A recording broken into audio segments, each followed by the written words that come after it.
We spend so much time focusing on, well, the hard skills, right?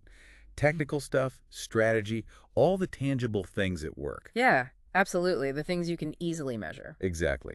But when you really look at it, what often makes the difference? What separates people who just, do the job from those who really excel, build great teams, handle tricky situations smoothly? It often comes down to those softer skills, things like diplomacy and tact. Precisely. And that's exactly what we're getting into today. We've pulled together some really practical resources for you. hmm We've got articles from Enhanced Training, WikiHow, the Canadian Management Center, and a useful little text excerpt we found, all zeroing in on how to understand and, more importantly, practice these communication skills. Yeah, our mission here is pretty clear. Cut through the noise, pull out the really actionable stuff, the steps you can actually use starting, well, now, to get better at being diplomatic and tactful. Think of it as a shortcut, maybe. A way to quickly grasp a skill that honestly pays off everywhere. It really does. hmm Because being diplomatic, being tactful, it's not just about being, nice. It's about being effective. That's the key word, effective. It helps your message actually get heard. It builds stronger connections, professionally, personally too, and it really shows you've got potential for, well, more responsibility. It's like smoothing the gears in your interactions. Right. Making everything run better, more productively. Exactly, and avoiding those moments where you accidentally offend someone, which, let's be honest, we've all seen happen. It can just stop progress dead in its tracks. Totally. Okay, so let's define our terms a bit. hmm When these sources talk about diplomacy and tact, what exactly do they mean? Well, that pasted text excerpt gives us a good starting point. It defines diplomacy as the subtle, skillful handling of a situation. Okay, subtle and skillful. And tact is consideration in dealing with others and avoiding giving offense. The key thing here, and Enhanced Training points this out too, is that it's about how you communicate. It's not about being dishonest or, manipulative. It's about packaging your message effectively, persuasively. Got it. So you can still be honest, still be direct, but you're being smart about the delivery. Yeah. Okay, so why is this such a big deal? What's the actual impact if you're good at this or if you're not? Oh, the impact is huge. That pasted text, again, gives some really stark examples. Like, imagine being a top performer, like really nailing your targets, Yeah. but getting passed over for a promotion. And the feedback is simply lacked tact and diplomacy. Your approach was rubbing the team the wrong way. Oof, that would sting. Or missing out on a great overseas assignment because there's a worry that your facial expressions, maybe just your default way of reacting, might offend clients from a different culture. Wow, okay, those examples really hit home. Yeah. You can be brilliant, technically skilled, but this communication piece can genuinely hold you back. Absolutely. Enhanced Training really hammers this home. They say people who aren't seen as diplomatic are, and I quote, rarely considered for promotion. It's fundamental. It's not just about climbing the ladder either, is it? They mentioned job satisfaction too. Exactly. Good working relationships are just essential for actually enjoying your work, not just succeeding at it. And WikiHow adds another layer, saying diplomacy shows you care about others' feelings, that you want solutions that work for everyone. Which naturally makes people more willing to collaborate, right? And probably makes you more influential in a positive way. Precisely. It fosters that spirit of cooperation. So it's not just damage control, it's actively building something better. Yeah. Okay, let's flip it then. What does a lack of diplomacy look like? What are the specific ways it messes things up? Enhanced Training has a great, really clear example. Imagine you think a colleague's report is, well, rubbish. Okay, pretty direct. Right, you could say that. Or you could try something like, it looks like you faced some challenges with this report. Getting the focus right can be tricky, I know. Maybe we could look at a couple of sections together. I could show you how I might have tackled it. Might spark some ideas for next time. Ah, okay. Big difference. The first one just shuts the door. Totally. Instant defensiveness. No productive conversation happens after this is rubbish. Yeah, you create immediate resistance. And that pasted text lists specific signs of this kind of ineffective communication. Nonverbal stuff like frowning constantly or rolling your eyes. Even without words, that does damage. Oh, definitely. The eye roll is killer. Right. And then there's like unproductive silence when input is needed, making negative little remarks, jumping to conclusions, being judgmental, using really critical language. It all just chips away at trust, makes it so much harder for people to actually hear what you're trying to say. Yeah, think about being on the receiving end of that dismissive eye roll. It just makes you feel small, invalidated. Okay, so we get it. We know what it is, why it's crucial, and what happens when it's missing. Let's get practical. What can people actually do to get better at this? Right, the action plan. Let's dig in. The first step, and this comes up in both enhanced training and WikiHow, sounds almost too basic, but it's fundamental. Think before you speak. Just pause. Yeah, just take that beat, that brief moment to consciously consider how your words might actually land on the other person. It can completely change what comes out of your mouth, that little mental filter. Like an internal editor, yeah. Okay. Step 1, pause and think. What's next? Step 2 is to actively learn about the other person. This means really listening, like actively listening. Watching their reactions, trying to genuinely understand their point of view, what they need, maybe what their sensitivities are. So it's about observation and empathy. Exactly. And if you don't know someone well, maybe start with more neutral communication. Don't assume too much. And enhanced training brings up a really critical point here. Culture. Ah, yes, cultural differences. Big time.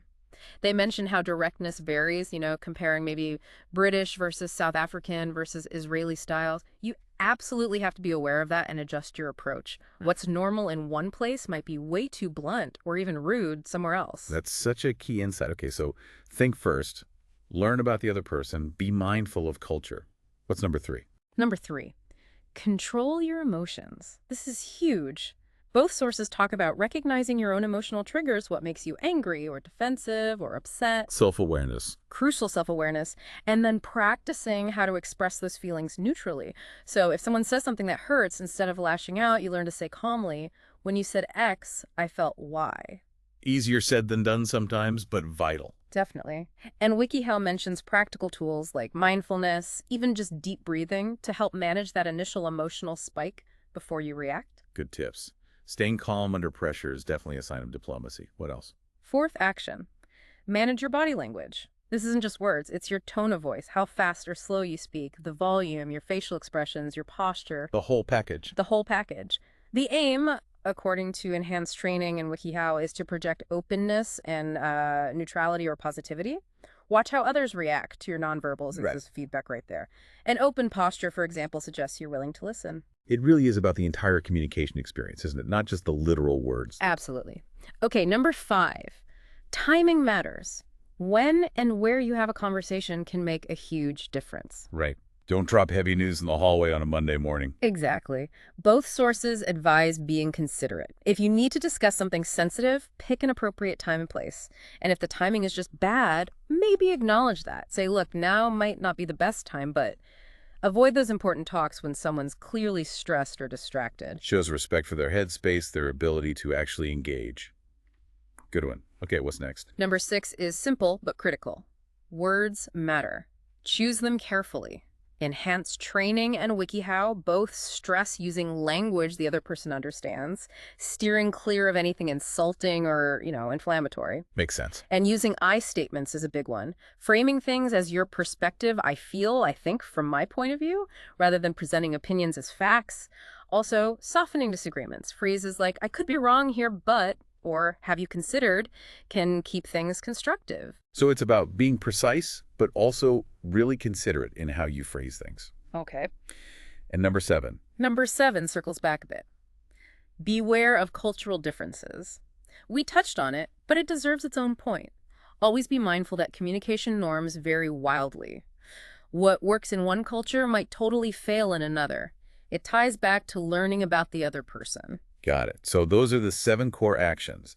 Think before speaking, learn about the other person, control emotions, manage body language, get the timing right, choose words carefully, and mind the cultural context. That's a solid foundation. It really is. And beyond those, the sources offer even more techniques, sort of additional tools for the diplomatic toolkit. Okay, great. Let's hear some of those bonus strategies. All right, so WikiHow suggests adapting your communication method, like maybe face-to-face is better for serious stuff than email. Makes sense, right? Yeah, avoids misinterpretation of tone. Exactly. They also mention the basics, like minding your manners, simple politeness, please, thank you, sets a respectful tone right away, and building rapport. How do they suggest doing that? Things like a little bit of small talk, maybe subtly mirroring the other person's body language, not mimicking, but aligning to create connection. Using their name occasionally helps too, makes people feel acknowledged. These seem like small things, but I can see how they'd add up to make an interaction feel more positive, more connected. They really do. Other techniques include focusing on facts, not interpretations or judgments. Stick to what actually happened, and if you don't know something, just admit it. Honesty. Okay. Then there's the classic feedback sandwich. Hmm. Praise, then criticism, then more praise. Though you have to be careful with that one. Yeah, it can feel a bit forced sometimes if not done well. Right, it needs to be genuine. Then there's active listening, really showing you're engaged, eye contact, nodding, maybe paraphrasing back what they said. So if I understand correctly, you're saying. Ensures you're actually on the same page. Crucial. And always trying to seek common ground. Find those areas where you do agree and build from there. Aiming for win-win solutions is another big one from WikiHow, looking for outcomes that benefit everyone, not just you. Moving away from that zero-sum game mentality, that's a really useful list of practical tactics. Yeah, and the Canadian Management Center adds a few more good ones. Like sometimes repeating your message, maybe phrased slightly differently, paying attention to your tone can clear up confusion. Good point. Clarity is key. And really welcoming two-way communication. Encourage questions. Listen respectfully when people respond, even if it's challenging. Being genuinely open to different perspectives is vital.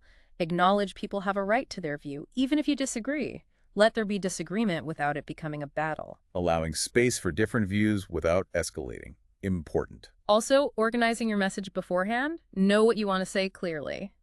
And finally, something both they and the pasted text emphasize. Seek feedback.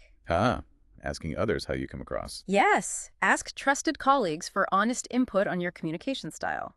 And this is the hard part. Be open to hearing it without getting defensive. That feedback loop feels essential for actually improving, doesn't it?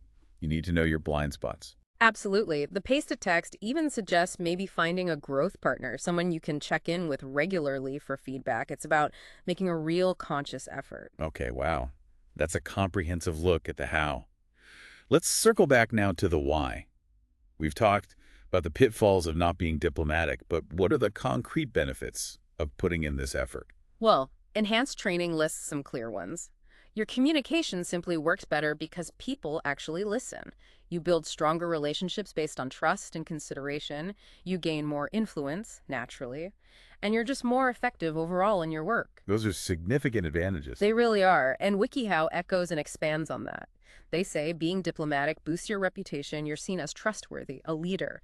It builds and deepens relationships, clears up communication, helps avoid unnecessary conflict. Allows people to save face sometimes too, which is important. Yes, exactly. It empowers you to exert more influence, helps you find common ground, and those win-win solutions we talked about. It paints a picture of someone who's not just good at their job, but someone people respect, trust, and want to work with.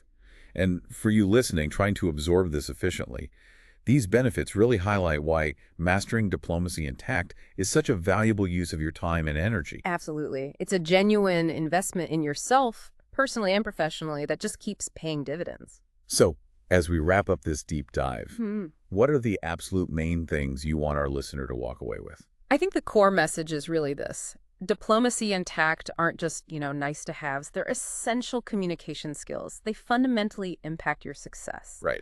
It means consciously choosing to be considerate, being thoughtful about how you deliver your message, and really prioritizing building positive, constructive relationships. And for you, the listener, the takeaway is that by actually using these techniques, by pausing before you speak, by trying to understand others, by managing your emotions, by picking your words carefully, you really can navigate interactions much more effectively. You can avoid those painful misunderstandings and achieve your goals more easily with less friction. Maybe think about it this way. Reflect on a conversation you had recently, maybe one that didn't go quite as well as you'd hoped. Ask yourself, how might applying just one of these ideas, maybe active listening, maybe thinking about timing, how might that have changed the outcome? That's a great reflection exercise. And then maybe the most important question. What's one small thing, one tiny step you can commit to doing today to practice being a bit more diplomatic, a bit more tactful? It doesn't have to be huge, but that one small shift could actually make a surprisingly big difference over time.